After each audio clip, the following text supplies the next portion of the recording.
Fala, meu amigo. Resolvi, né? Hoje teve 4 editoriais e eis-me aqui novamente batendo mais um papo com vocês. Seguinte, essa República das Bananas aqui não é para amadores mesmo. O negócio aqui é bem maluco mesmo. Dá uma olhada. O ministro Luiz Fux, ele foi sorteado relator de um pedido de prisão que interessa demais ao ministro Supremo Alexandre de Moraes, algo emblemático no Brasil. É um pedido de prisão humanitário. E é lógico, né, que o Luiz Fux, ele sabe que o Donald Trump está na mira desse pedido. Esse pedido é um dos focos do Luiz Fux. Poderia ser a primeira do Donald Trump, poderia ser a primeira decisão do STF barrando e confrontando, né, a inimizade do ministro Alexandre de Moraes em relação aos bolsonaristas. Vou guardar um segredo para vocês, né? Eu vou colocar aqui meio que dando um de João Kleber aqui, eu vou te deixar na pilha. O criador da Lei Magnitsky, ele também se manifestou sobre a aplicação da Lei Magnitsky ao ministro Alexandre de Moraes. Enfim, essa Lei Magnitsky está dando o que falar. A gente sabe que ela é só uma isca, né, que eles mandaram para os ministros do Supremo Tribunal Federal.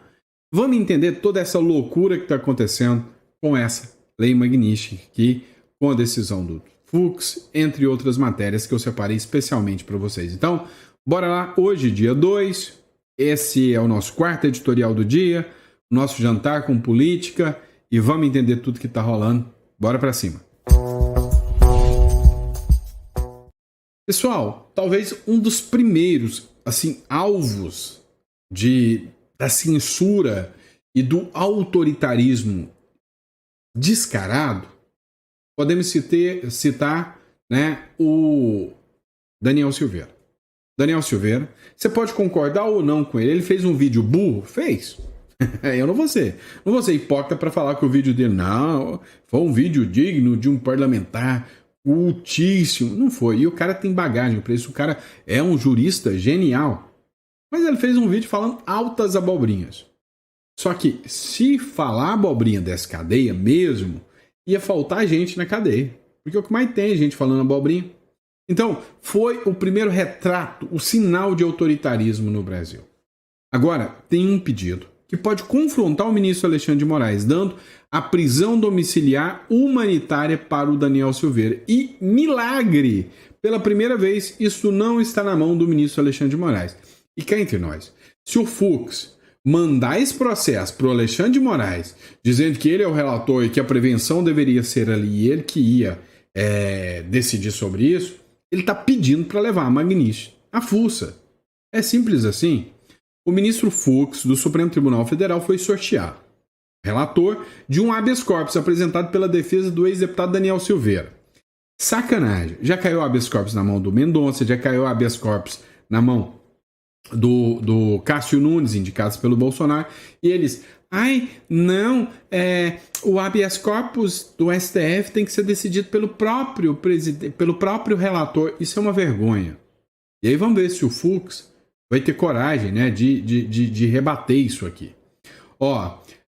Esse habeas corpus pede a prisão domiciliar humanitária para garantir tratamento pós-operatório adequado após uma cirurgia no joelho. A defesa argumenta que a colônia agrícola Aurélio Vegas Tavares, tô cansado já, né, de Matos, em Magé, onde ele está, né, no Rio de Janeiro, onde ele cumpre a pena, não oferece estrutura médica suficiente. Então, ele pede a prisão humanitária domiciliar. Vamos lembrar que esse lance de prisão humanitária domiciliar foi justamente o pedido, né, o argumento que o governo Lula utilizou para dar asilo político para uma bandida condenada por corrupção, que é a Nadine Heredia, ex-primeira-dama do Peru, né, do Peru.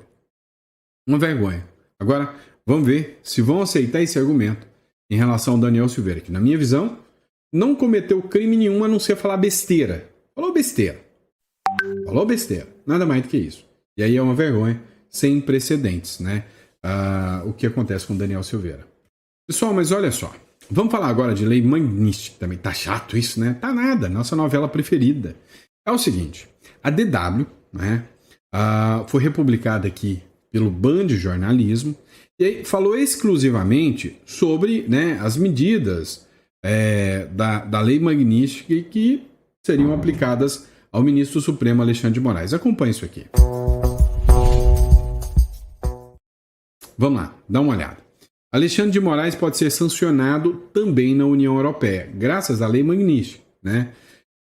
Ela é uma lei americana, mas existem os aliados, né? E esses aliados podem também aplicar a Lei Magnitsky. E aí um grupo de parlamentares já buscam isso. Dá uma olhada no trecho dessa matéria aqui. Alexandre de Moraes deve ser sancionado pela União Europeia. Esse é o pedido encaminhado por 16 eurodeputados a Bruxelas. Nesta carta, representantes da ultradireita de vários países dizem que o ministro da STF...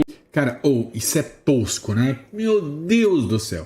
Já não basta chamar extrema de direita. Não, já vamos criar um termo novo que extrema direita não colou. Ultradireita.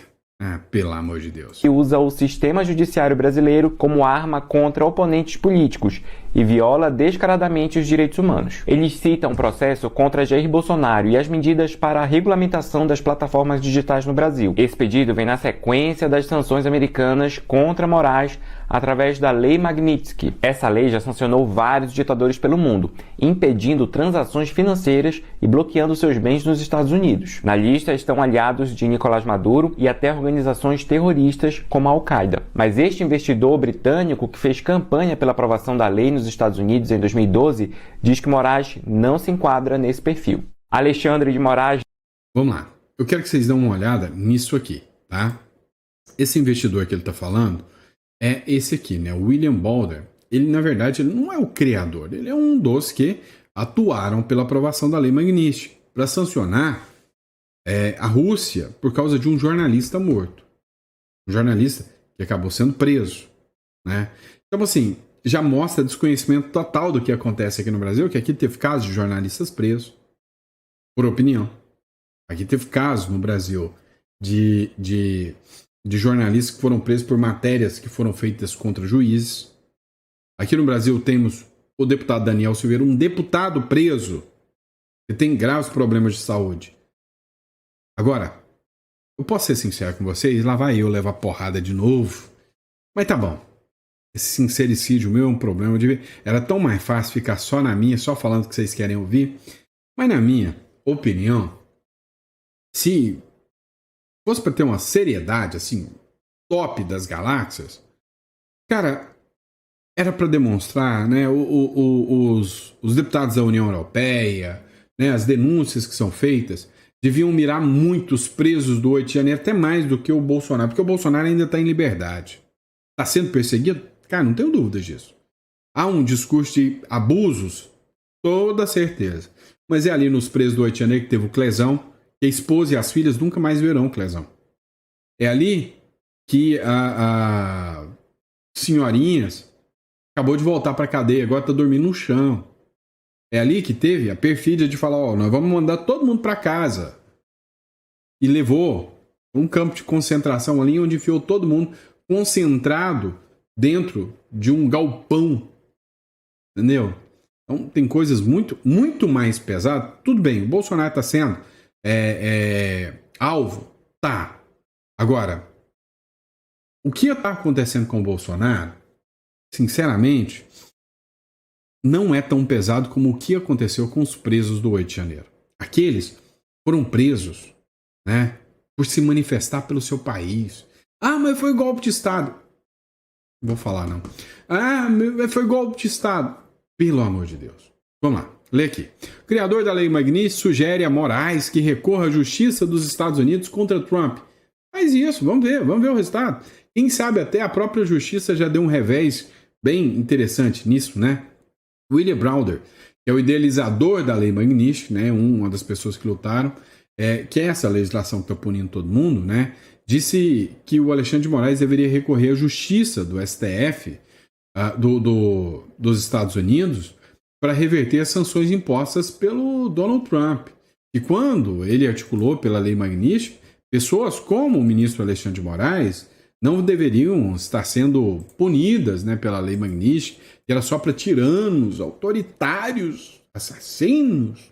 E o Moraes é uma pessoa tão boazinha, não devia estar nessa lei. Pois é, cada um no seu cada um, mas eu concordo com ele, eu queria ver, né? Eu acharia bem interessante o recurso, né, à justiça americana. Seria bem interessante, né? Vamos estar acompanhando tudo isso. Vamos lá. Mas sabe aquela hegemonia do Supremo Tribunal Federal? Tá rachando, hein? Tá tendo um racha. Dá uma olhada nessa publicação aqui, né? Você tá vendo uma folha em branco aí? Eu gostei desse início dela aqui, né? Ó, um racha, né, dentro do Supremo Tribunal Federal, onde a corte tá entrando em pilha por causa das decisões do Trump. Dá uma olhada. A maioria dos ministros do STF se recusou em assinar uma carta em defesa de Alexandre de Moraes. A iniciativa veio após os Estados Unidos sancionarem o ministro, mas seus colegas consideraram impróprio interferir na decisão de outro país. O que seria uma demonstração de união se mostrou um sinal de racha. A carta de defesa foi trocada por uma nota institucional mais leve, assinada apenas pelo presidente Roberto Barroso. Além disso, um jantar de Lula com a cúpula dos três poderes, que tinha o objetivo de mostrar união, expôs ainda mais essa divisão. Apenas 6 dos 11 ministros do STF compareceram. O episódio revela uma insatisfação interna com que alguns ministros consideram um caminho sem volta para o tribunal. Eu sou Juliana Berlink, jornalista do Poder 360, e para acompanhar essa notícia e outras, siga o jornal digital Poder 360. Eu achei super interessante. Essa semana agora, eu coloquei uma matéria do Conexão Política, onde uma jornalista, não me recordo o nome dela, falava, olha, o sistema vai rifar o ministro Alexandre de Moraes. Eles vão entregar o ministro à própria sorte.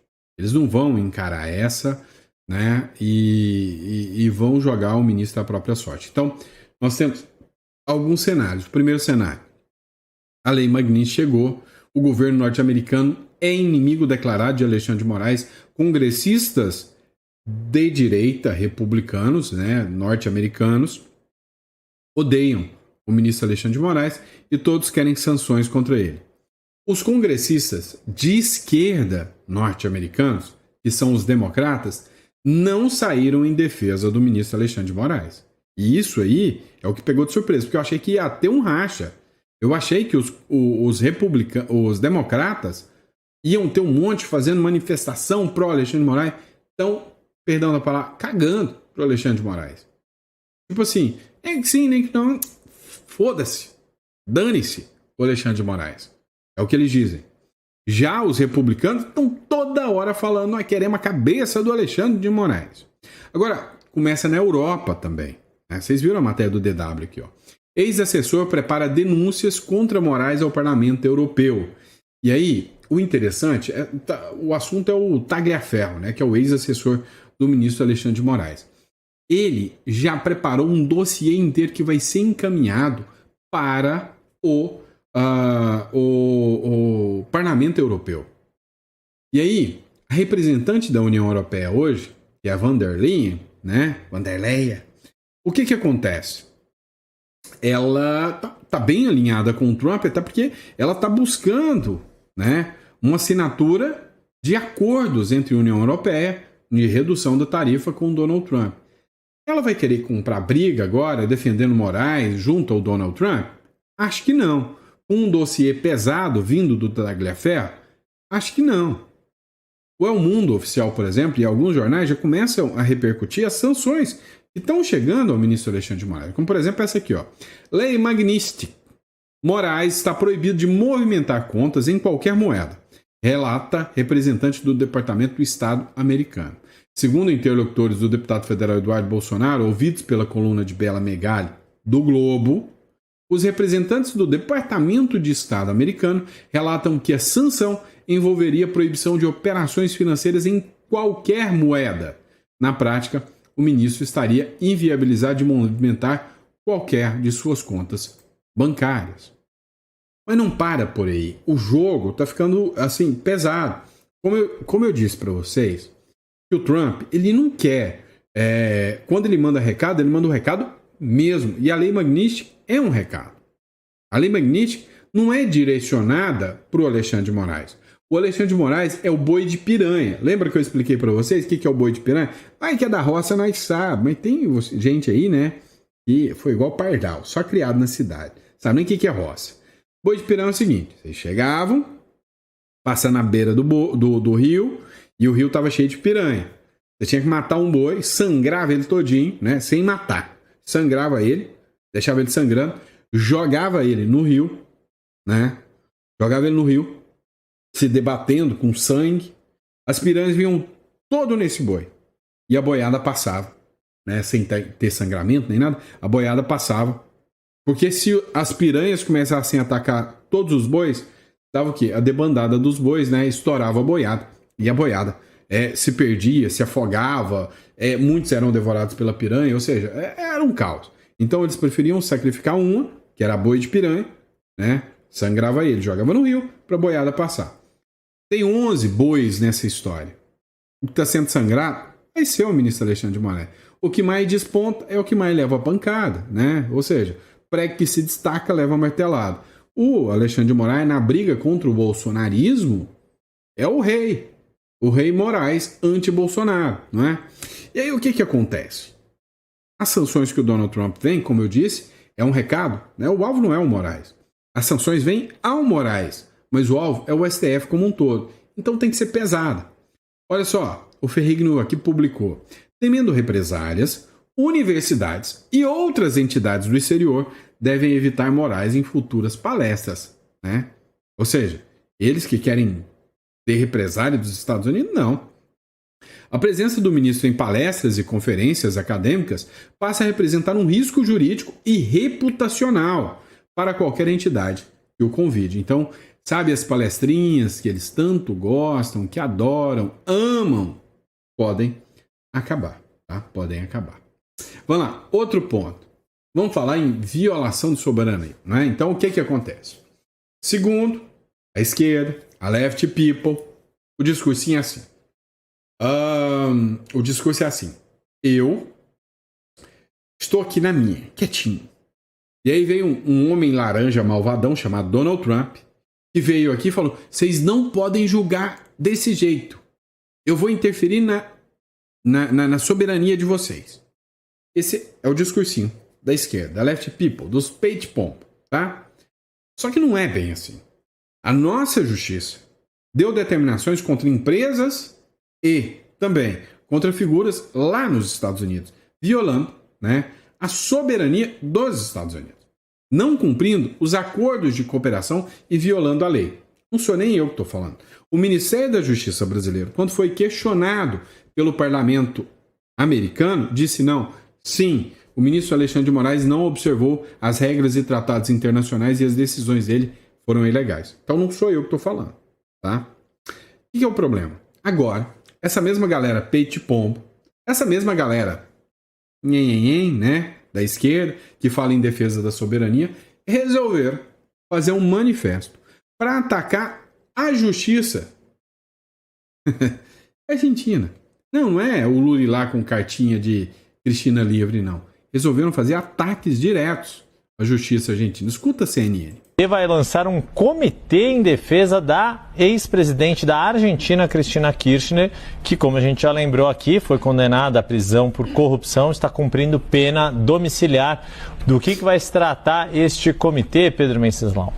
Olha, Yuri, é algo nos moldes do que foi aquele comitê Lula Livre, quando Luiz Inácio Lula da Silva estava preso em Curitiba. Havia todo um movimento que também era internacional, inclusive com apoio de Cristina Kirchner, que então era presidente da Argentina. Vai acontecer nesse final de semana o Congresso Nacional do Partido dos Trabalhadores, em Brasília. Edinho Silva vai tomar posse, é um novo momento do partido, e durante esse evento vai ser lançada a versão brasileira do Comitê Internacional em Defesa de Cristina Kirchner.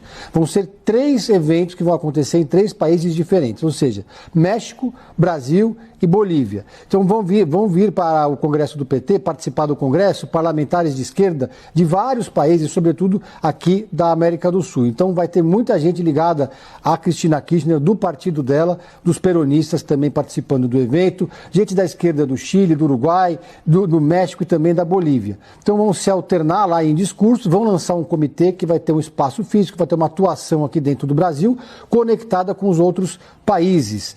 Lembrando que a Cristina Kirchner Cristina foi condenada por administração fraudulenta em detrimento do Estado, ela que governou a Argentina entre 2007 e 2015, e foi condenada por conta de projetos de obras na região da Patagônia, onde ela governava, a província de Santa Cruz, onde é a base de Cristina Kirchner. Ela está cumprindo, então, prisão domiciliar, e assim como aconteceu no caso do presidente Lula, quando ele estava preso, no caso de Cristina também há uma movimentação permanente ali em torno da residência dela, várias pessoas acampadas, militantes, ficam ali prestando solidariedade à ex-presidente da República, que apresenta um discurso em sua defesa de que é vítima de uma perseguição política por parte do judiciário. Discurso que a gente já conhece muito bem, era o mesmo discurso do presidente Lula quando estava preso, é o mesmo discurso de Jair Bolsonaro aqui no Brasil e é o discurso também de Cristina Kirchner na Argentina. Sabe o que é a vergonha disso tudo? Enquanto o povo argentino sofre, né, com a herança do kirchnerismo, que foi um movimento que entregou, né, porque o Fernandes é herdeiro do kirchnerismo, entregou a Argentina para uma lei destruída em frangalhos, em vez de entender, não, realmente, a direita do Milei está sendo melhor. Vamos migrar para a direita e vamos brigar por isso. Não. Os caras preferem proteger uma aliada ideológica. A esquerda do Brasil é deplorável. Depois, ainda chamam o Trump de interferir no judiciário brasileiro e dizer que o Trump não pode falar que estão perseguindo o Bolsonaro. Mas eles, uma corrupta condenada, e aí nós estamos falando de corrupção, que é, infelizmente, um DNA endêmico, né, da esquerda brasileira. Aí eles vêm e falam, não, nós podemos, né, criar um comitê para defender a Cristina e todes. Ah, te catar, pelo amor de Deus, né? Ou sem vergonha. Vamos lá, olha essa aqui é interessante. O Camboja indicará Trump ao Prêmio Nobel da Paz por travar guerra na Ásia. É, meu amigo, né? O Camboja quer mandar promoção da paz para o Donald Trump. O Camboja pretende indicar o presidente dos Estados Unidos, Donald Trump, ao Prêmio Nobel da Paz. O líder político norte-americano teria ajudado o cessar-fogo entre o país e a Tailândia, ou seja, o Donald Trump já chegou parando com guerra, né? Ele não precisou falar, cervejinha numa mesa do bar, eu já acabo com essa guerra, e me elejam que eu acabo com essa guerra. Passou vergonha, né? A informação é do vice-primeiro-ministro do Camboja, Sun Catol, ao declarar nessa sexta que ambos os países provavelmente não teriam fechado um acordo se Trump não interviesse. A Tailândia e a Camboja disputaram historicamente a demarcação da fronteira, porém o conflito escalou após a morte de um soldado cambojano. O confronto foi um dos piores da década e culminou com 35 mortos, além do deslocamento de 373 mil pessoas no território. Né? O negócio estava tenso. Sun Catol disse que, sem a intervenção do presidente dos Estados Unidos, o Camboja e a Tailândia provavelmente não teriam fechado um acordo para encerrar os conflitos, ou seja, as mortes teriam escalado. Ah, não, mas o Trump é um monstro, né? Pois é, o Camboja falando, olha, não, foi ele que chegou aqui e pôs fim à guerra, encerrou a guerra. Mas essa turma aí tá preocupada nem um cadinho, mas nem um pouquinho mesmo com a verdade. Eles estão preocupados só com a narrativa deles, tá bom? E é isso, pessoal. Hoje eu vou encerrar mais cedo, né? Sabadão. Nem ia fazer esse quarto editorial. Muito obrigado pela confiança de vocês, pela credibilidade de vocês. E eu vejo vocês no próximo editorial, tá bom? Abraço, amanhã de manhã, domingão eu tô aqui, tá bom? Abraço. Lembrando a vocês, a gente vai começar a fazer uma nova estrutura para os finais de semana. A gente vai mudar um pouquinho, tá? Esse formato aí, ou a gente vai ficar sem editorial, ou eu vou trazer gente para me ajudar, para sempre ter as matérias, gente que pensa como a gente, tá? Tô cansando de fazer os editoriais no domingo. Não tô sendo hipócrita com vocês, não tô mentindo, não, tá? Então é justamente por isso mesmo, quero dedicar mais tempo à família, tá bom? Obrigado, pessoal, fiquem com Deus e até o próximo editorial.